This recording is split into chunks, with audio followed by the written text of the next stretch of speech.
One. Now, when you hear somebody like Trey Gowdy or Paul Ryan say, let Mueller do his job or let the investigation take its course,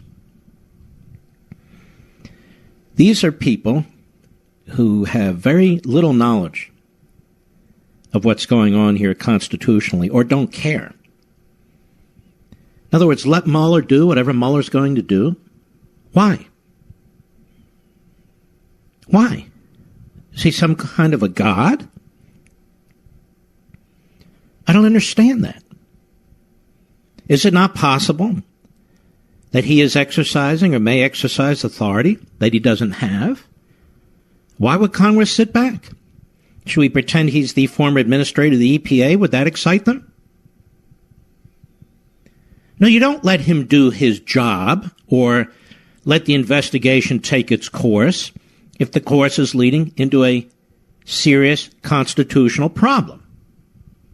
We expect Congress to step up. And Congress should not confer all this power on the Supreme Court. Congress has a role. It is a co-equal branch. Congress created the Department of Justice. Congress funds the Department of Justice. And I might say the same thing about the FISA court. Congress sits there. These judges on the FISA court did this country a very serious injustice in approving the FISA warrant 4 different times.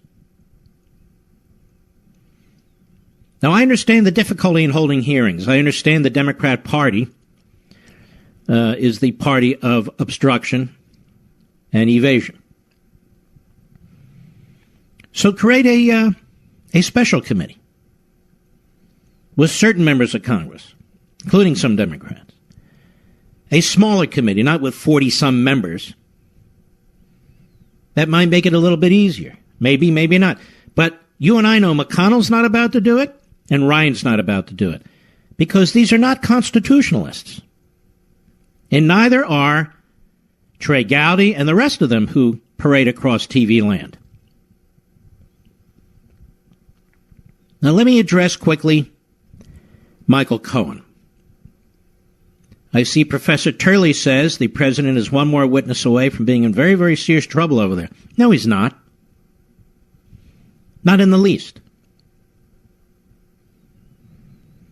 I would ask Professor Turley to explain the 2 memos that came out of the Department of Justice in 2 different administrations. But even that aside, there's no criminal issue here whatsoever. Conspiracy to do something about an election, I heard some news guys say today. I don't even know what that means. I mean, let's just be blunt. The closest campaign that came to conspiring with the Russians was the Hillary Clinton campaign and the DNC that actually spent money for opposition research and used unverified sources and information from the Kremlin. There's none of that. None of that when it comes to Donald Trump. So you're going to see all these non-experts sitting as experts, giving you their opinion on the Trump Tower meeting with the 2 Russians and on and on and on, and I would encourage you to ignore it. Now, here's one thing that's not being said. Michael Cohen. The only reason Michael Cohen is important is the only reason Stormy Daniels was important, and that is to attack the president.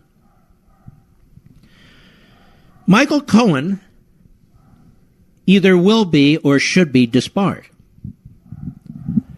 He's a desperate man. He has done something, apparently, for which the feds are investigating. I keep hearing about these medallions and taxis. I don't know what they're talking about. But you can be assured that if it had something to do with Russia or the campaign, that Mueller would not have handed this off to the Southern District of New York. But there was a piece just a few days ago in the Washington Examiner which raises issues that I've been looking into myself. Michael Cohen's tapes of Trump could get him disbarred, experts say. Now, that doesn't bother CNN. Any Stormy Daniels in a storm, that's fine by them. Attorney Michael Cohen could lose his law license as the result of secretly recording former client President Trump, experts say. And when I read this to you, when you think about it, understand why it is so vitally important to have a lawyer who keeps your information confidential, the principle of attorney-client privilege, and attorney work product. Because otherwise, you cannot get a fair case, a fair hearing, a fair trial, if you cannot have a lawyer who is 100% your advocate. Now, if you hire a lawyer for the purpose of committing a crime, that's a different issue. But that's not what took place here. Despite the most aggressive and egregious spin by certain phony pseudo-reporters on CNN and MSNBC. You are allowed to pay somebody to be quiet. In the course of a business transaction, in the course of your personal life, whatever it is. You're not obstructing justice because there's not an investigation. You're not contributing to a campaign because you're not using campaign money, not even in-kind campaign money. These are events that took place prior to the campaign.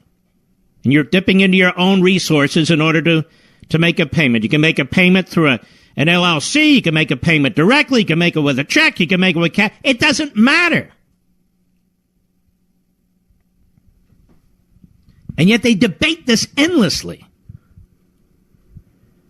But imagine if your attorney could tape you, not for the purpose of protecting you, but for the purpose of having something on you just in case.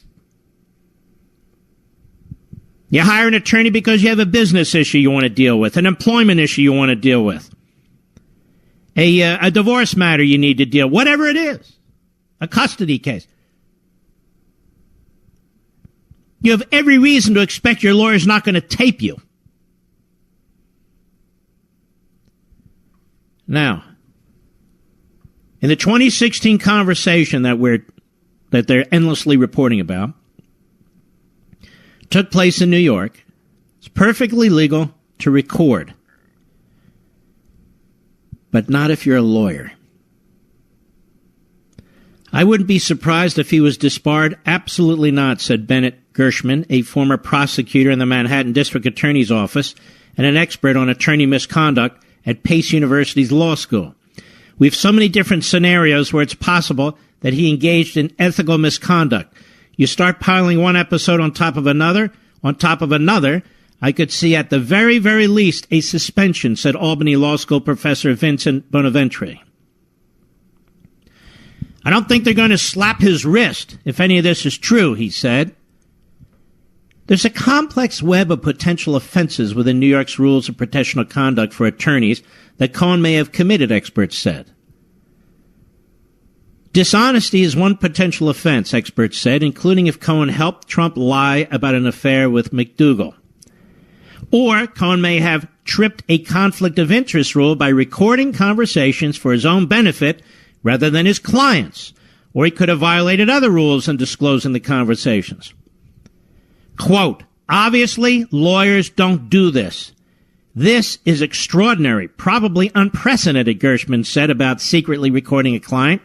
The only reason he would do it is to protect himself. And protecting himself over protecting clients is something lawyers are not able to do. It's unethical. Dan Abrams, a New York City-based attorney who specializes in legal malpractice and business litigation, said a 2003 opinion from the New York City Bar's Ethics Committee refused to say secretly taping a client could never be ethically permissible, but they also said it would be rare to have circumstances where an attorney secretly taping a client could be ethically permissible. Rule 1.6 of the New York Rules of Professional Conduct requires attorneys to keep client communications confidential. But Abrams pointed to Rule 1.8b as saying in sum and substance a lawyer cannot use information gained in the representation to the client's detriment absent consent from the client. An attorney can be compelled to keep a client's secret even if the attorney-client privilege does not apply to the secret, Abrams said. Not to get too complicated, that's a confidentiality rule. Confidentiality is even broader. And it goes on. And yet CNN keeps building up Michael Cohen. They keep building the guy up. He's absolutely disreputable. Whether or not he has formally violated any of the rules for practicing law in New York State, and I personally believe he has. Just my opinion. And that will eventually catch up with him. And when Giuliani goes on TV and he says he's already a dead witness, this in part is what he means. This in part is what he means. He's absolutely untrustworthy. And this kind of information would come up in any trial. But a trial for what? A trial for what? No offense has been committed by the president.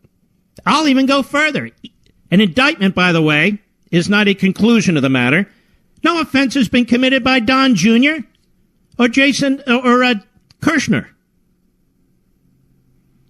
No offense has been committed by anybody in the senior echelon of the Trump world in this regard. I'll be right back. Mark Levin.